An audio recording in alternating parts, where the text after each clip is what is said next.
And welcome to another episode of GeekOutdoors.com. Now, there's a lot of gamers out there today, probably more so than we've ever had in gaming history.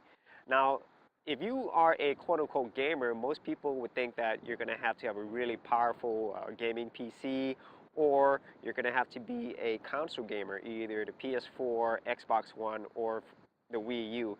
Now, I myself, with smartphones being so powerful, you can actually be a gamer anywhere.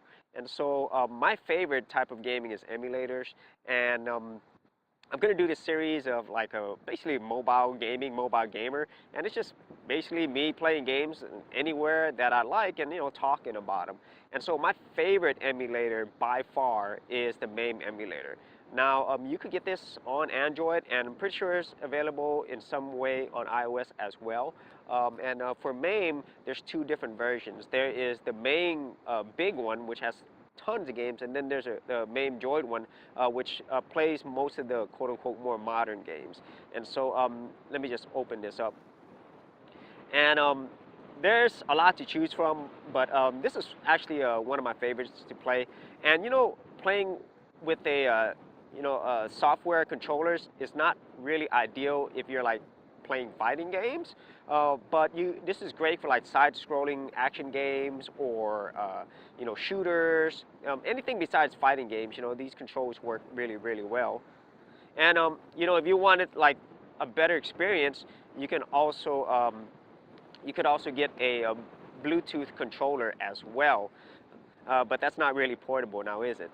Now, Alien vs. Predator is actually based upon a comic book by Dark Horse Comics.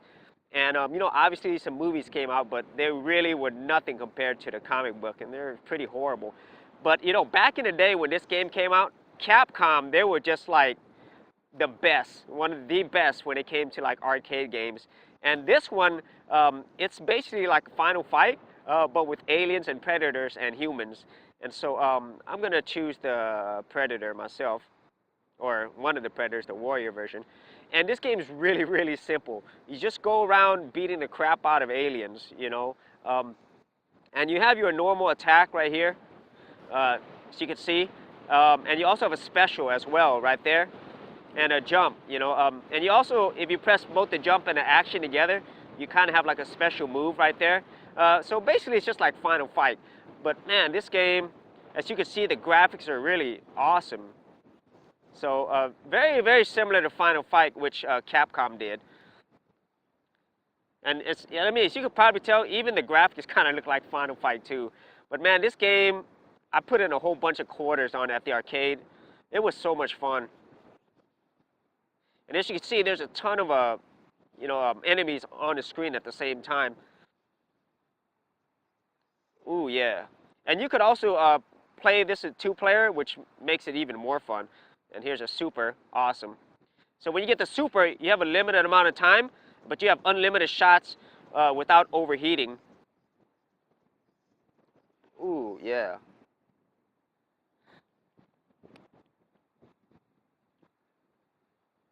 Yeah, and it took a lot of liberties with the Alien franchise, so there's like some additional aliens that you did not see in the movies, so they created some new aliens. And, a lot of them is also from the Dark Horse comic books as well. And man, Capcom was really inventive with their designs. And it's not really, I don't really consider it a hard game. It's pretty easy, as a matter of fact.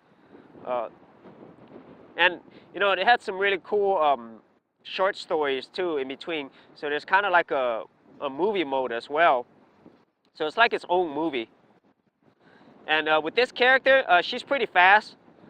She's not quite as powerful, but she's really cool. She reminds me of a ninja. And there's her special. Her special is like bullets, like guns. There's her katana. Oh yeah. And this is what I really love about old school games, is because you don't have to download like all these updates. It doesn't take you forever to download gigs of data. And also, you actually have games that are finished, You don't have this case where like you download a game, but it's still like in beta, and it's not like a physical version as well most of the time. It's all digital. Now this is digital as well, but at least it works, and it's fun. I don't have to spend like 50, 60 hours just to enjoy the game. Oh yeah, yeah, it's pretty bad. Very simple. And I also like how there's the storyline there.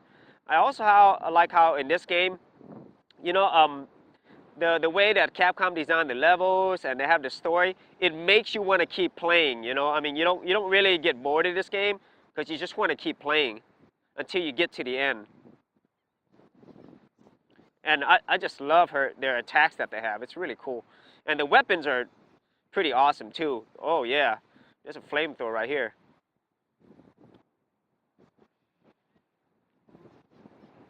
Yeah. And too bad, obviously this is a much older game, but too bad it didn't have like a net play where you could play with other people in real time, just like you would back in the old days in arcades. Just put in your quarters and, play with some people.